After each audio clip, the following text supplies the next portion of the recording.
Hello student, आज हम छठी class विज्ञान का पहला पाठ पढ़ेंगे। पादपों में पोषण। सबसे पहले हम जानेंगे पोषण क्या है। जैसे कि हम जानते हैं कि हम अपने भोजन में कार्बोहाइड्रेट, प्रोटीन, वसा, विटामिन, खनिज इत्यादि लेते हैं और ये हमारे शरीर के लिए आवश्यक घटक हैं।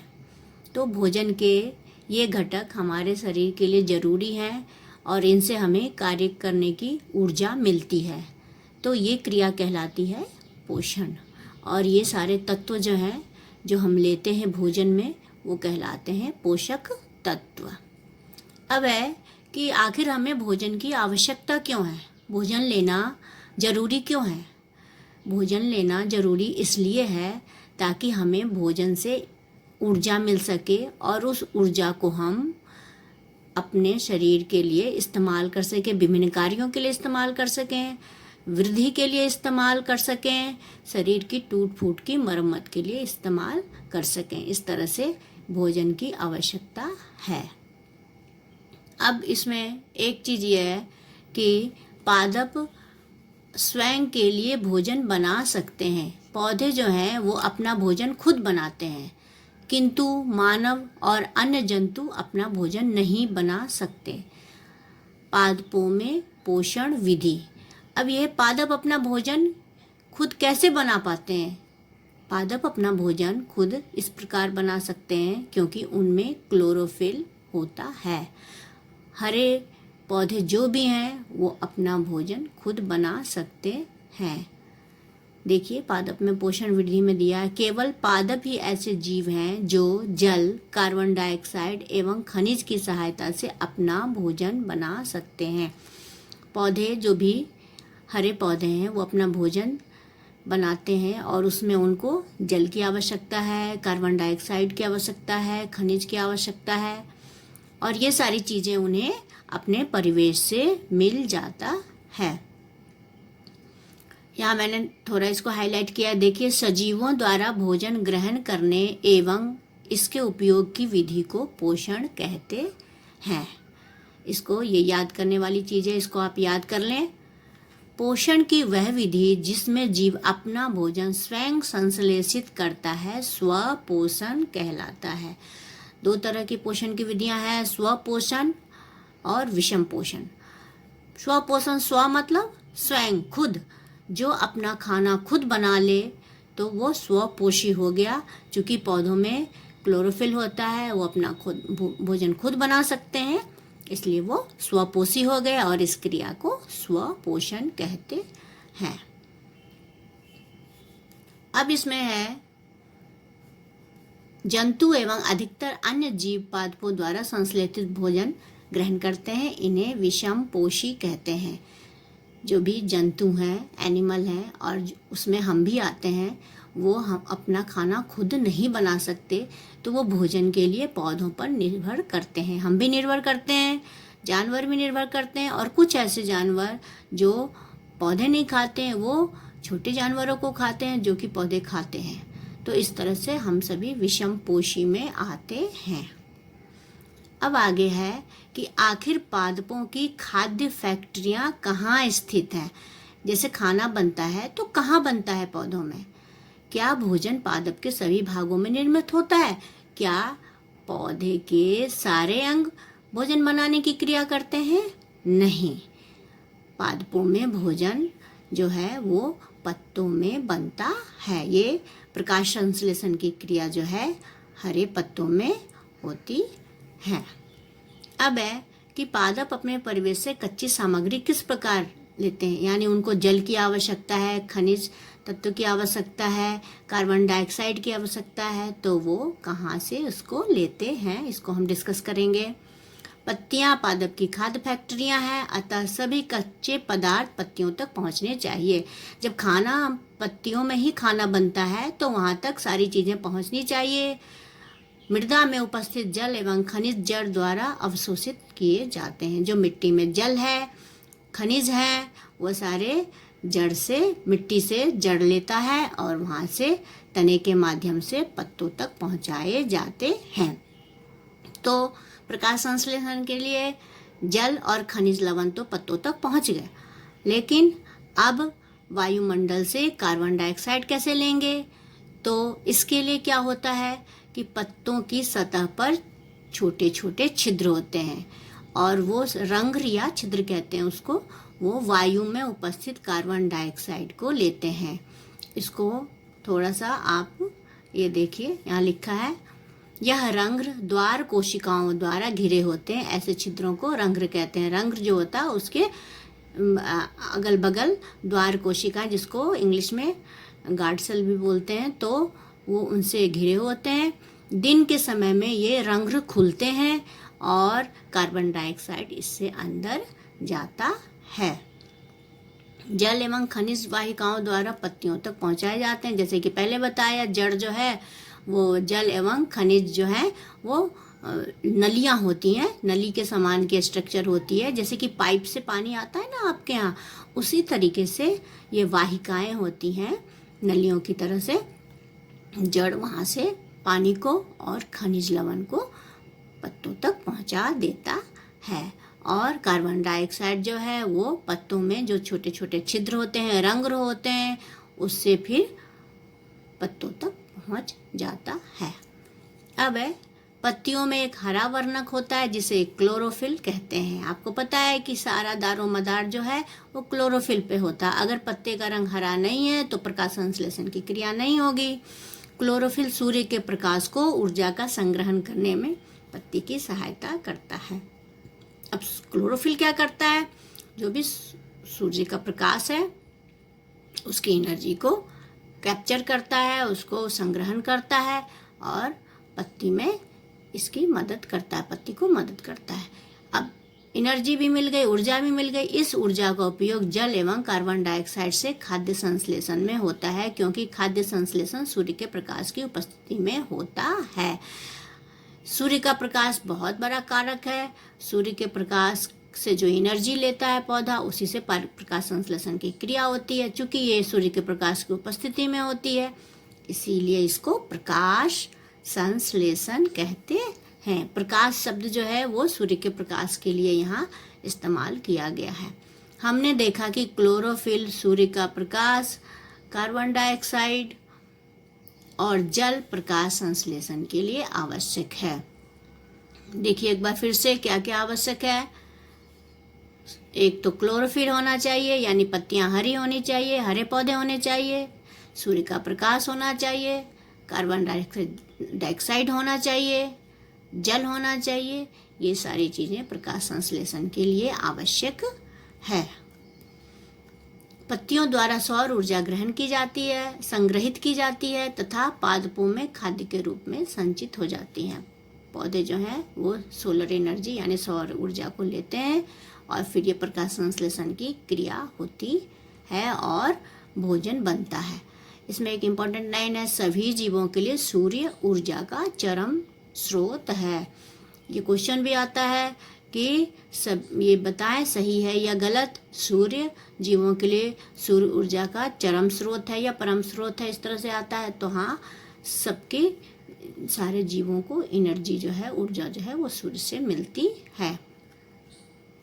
अब है, क्या आप सोच सकते हैं कि प्रकाश संश्लेषण नहीं होगा तो क्या होगा? प्रकाश संश्लेषण ना होने की स्थिति में खाद्य उपलब्ध नहीं होगा, खाना नहीं बनेगा। और पौधे जब खाना नहीं बनाएंगे तो पौधों के ऊपर जो हम मानव निर्भर करते हैं या और दूसरे जानवर निर्भर करते हैं, जीव जंतु निर्भर करते हैं, उनको भी भोजन नहीं मिलेगा।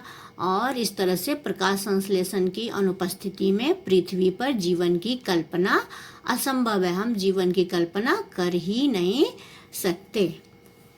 अब है, प्रकाश संश्लेषण के दौरान पत्ती की क्लोरोफिल युक्त कोशिकाएं सूर्य के प्रकाश की उपस्थिति में कार्बन डाइऑक्साइड एवं जल से कार्बोहाइड्रेट का संश्लेषण करती हैं। अब ये प्रकाश संश्लेषण की क्रिया को देखिए, संक्षेप रूप में बताया गया है। कार्बन डाइऑक्साइड प्लस जल, सूर्य का प्रकाश होना चाहिए, क्लोरोफिल होनी चाहिए पत्तियों में, तो ये प्रकाश संश्लेषण की क्रिया होगी और इसका प्रोडक्ट क्या बनेगा? कार्बोहाइड्रेट, यानी उनका पौधों का भोजन, और ऑक्सीजन गैस मुक्त होगी। आपने सुना होगा, कहते हैं पौधे लगाओ ज़्यादा से ज़्यादा। क्यों? पौधे ज़्यादा लगाने का कारण है कि इससे हमें प्रोडक्ट के रूप में ऑक्सीजन मिलता है। और ऑक्सीजन को प्राणवायु कहते हैं, हम सब के लिए सांस लेने के लिए आवश्यक है, इसीलिए कहते हैं ज़्यादा से ज़्यादा पौधे लगाओ। क्योंकि इसमें दो फ़ायदा होता है, एक तो भोजन मिलता है कार्बोहाइड्रेट के रूप में, दूसरा ऑक्सीजन गैस भी मुक्त होती है। इस प्रक्रम में ऑक्सीजन मुक्त होती है, कार्बोहाइड्रेट अंततः पत्तियों में मंड के रूप में संचित हो जाता है। कार्बोहाइड्रेट जो है वो स्टार्च के रूप में संचित हो जाता है। यहाँ पर एक थोड़ा सा हम देखेंगे, कोशिकाओं के बारे में संक्षिप्त रूप से थोड़ी सी चर्चा की गई है।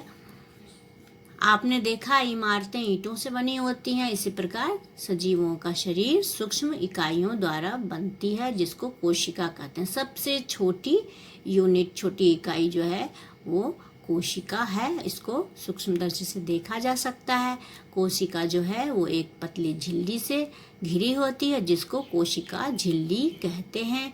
और इसके अंदर एक केंद्रक होता है, देखिए यहाँ ये केंद्रक है, ये चारों तरफ इसकी झिल्ली है जिसको कोशिका झिल्ली कहते हैं। और केंद्रक जो है वो चारों तरफ से जेली के समान एक पदार्थ से घिरा होता है, जिसको कोशिका द्रव्य कहते हैं। ऊपर की क्लास में आप इसको और विस्तृत रूप से पढ़ेंगे। अब हम आगे बढ़ते हैं। हमने देखा प्रकाश संश्लेषण की क्रिया हुई और इसमें कार्बोहाइड्रेट बना, जो मंड के रूप में या स्टार्च के रूप में संचित हो गया। अब यहाँ पर ये देखिए पत्ती जो है, इसका एक माइक्रोस्कोपिक इसका अध्ययन करके देखा गया है। क्या है? ये पत्ती है और इसमें पत्ती के में एक ये, हाँ अब देखिए छिद्र है, छिद्र को कहते हैं रंध्र, और इसके चारों तरफ ये है द्वार कोशिकाएं। द्वार कोशिकाएं हैं, यहाँ भी यहाँ देखिए ये द्वार कोशिकाएं हैं जिसने इसको रंध्र को घेर रखा है। छोटे छोटे छिद्र हैं, इसी छेद से कार्बन डाइऑक्साइड जो है वो पत्तियां ग्रहण करती हैं। और जिस समय ये प्रकाश संश्लेषण की क्रिया होती है, ये द्वार कोशिकाएं खुल जाती हैं, और जब प्रकाश संश्लेषण की क्रिया नहीं होती है तो ये द्वार कोशिकाएं बंद हो जाती हैं। अब है पत्ती में स्टार्च की उपस्थिति प्रकाश संश्लेषण प्रक्रम का संपन्न होना दर्शाता है। पत्ते में स्टार्च है, ये कैसे है? क्योंकि इसमें प्रकाश संश्लेषण की क्रिया हुई है। अब इस क्रिया को अगर आपको संक्षिप्त रूप से एक चित्र के माध्यम से समझाने को कहा जाए तो इस तरह का चित्र बनाएंगे। देखिए इसमें एक पौधा है। अब प्रकाश संश्लेषण के लिए क्या क्या जरूरी है, ये सारा कुछ इसमें दर्शाया गया। ये जड़ है, जड़ से पौधे ने जल और खनिज लिया है। पत्तियों में क्लोरोफिल है। यहाँ सूरज है, सूरज से सौर ऊर्जा मिली है, और वातावरण से कार्बन डाइऑक्साइड मिला है। फिर इसमें फोटोसिंथेसिस या प्रकाश संश्लेषण की क्रिया हुई है, और प्रकाश संश्लेषण की क्रिया के बाद इसमें स्टार्च कार्बोहाइड्रेट बना है, जो स्टार्च के रूप में इसमें जमा हो गया, और ऑक्सीजन गैस वातावरण में मुक्त हो गई है। अब है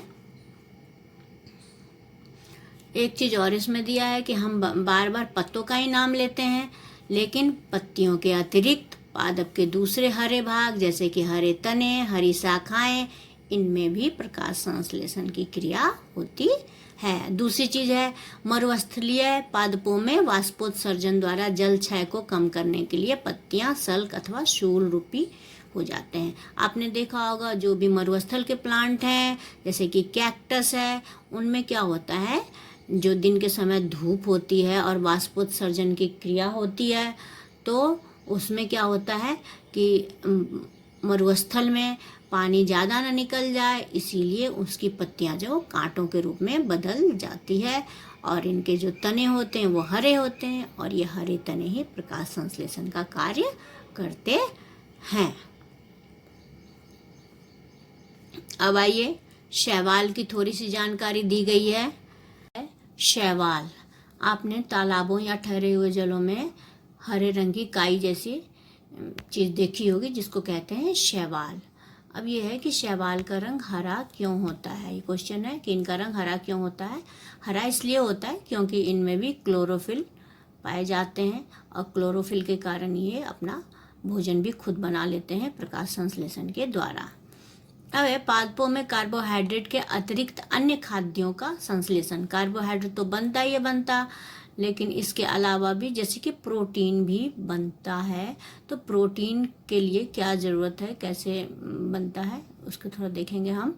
प्रोटीन नाइट्रोजनी पदार्थ है, यानी कि नाइट्रोजन से ही बनता है प्रोटीन। तो नाइट्रोजन पौधे को चाहिए। अब ये पौधा नाइट्रोजन कहाँ से लेता है। वायु में नाइट्रोजन गैसीय अवस्था में प्रचुर मात्रा में पाई जाती है, परंतु पादप इसका अवशोषण इसी रूप में नहीं कर सकते। वातावरण में तो काफ़ी मात्रा में नाइट्रोजन है, लेकिन पौधे डायरेक्ट वातावरण से इसको नहीं ले सकते हैं। तो उसके लिए फिर ये होता क्या है, मिट्टी में कुछ विशेष जीवाणु होते हैं जो गैसीय नाइट्रोजन को उपयोगी यौगिकों में परिवर्तित कर मृदा में निर्मुक्त करते हैं। यह विलेय पदार्थ पादपों द्वारा जल के साथ अवशोषित कर लिए जाते हैं। अब क्या है, डायरेक्ट ले नहीं सकते हैं, तो क्या होता है कि कुछ ऐसे पौधे होते हैं, दाल वाले पौधे, लेगुमिनस प्लांट बोलते हैं, या दाल जैसे चना है, मटर है, इन सब के जड़ों में राइजोबियम नामक बैक्टीरिया होता है जो वातावरण के नाइट्रोजन को यूजेबल फॉर्म, यानी जिस रूप में उनको प्रयोग में ला सकते हैं उस फॉर्म में बदल देता है। फिर ये सॉल्युबल हो जाते हैं, विलेय हो जाते हैं और जल के साथ ये पादपों द्वारा अवशोषित कर लिए जाते हैं। इस तरह से वो नाइट्रोजन लेते हैं। इसके अलावा किसान जो है अपने खेतों में उर्वरक और खाद डालते हैं जिसमें नाइट्रोजन जो है वो प्रचुर मात्रा में होता है। इस प्रकार से पौधों के नाइट्रोजन की आवश्यकता पूरी हो जाती है।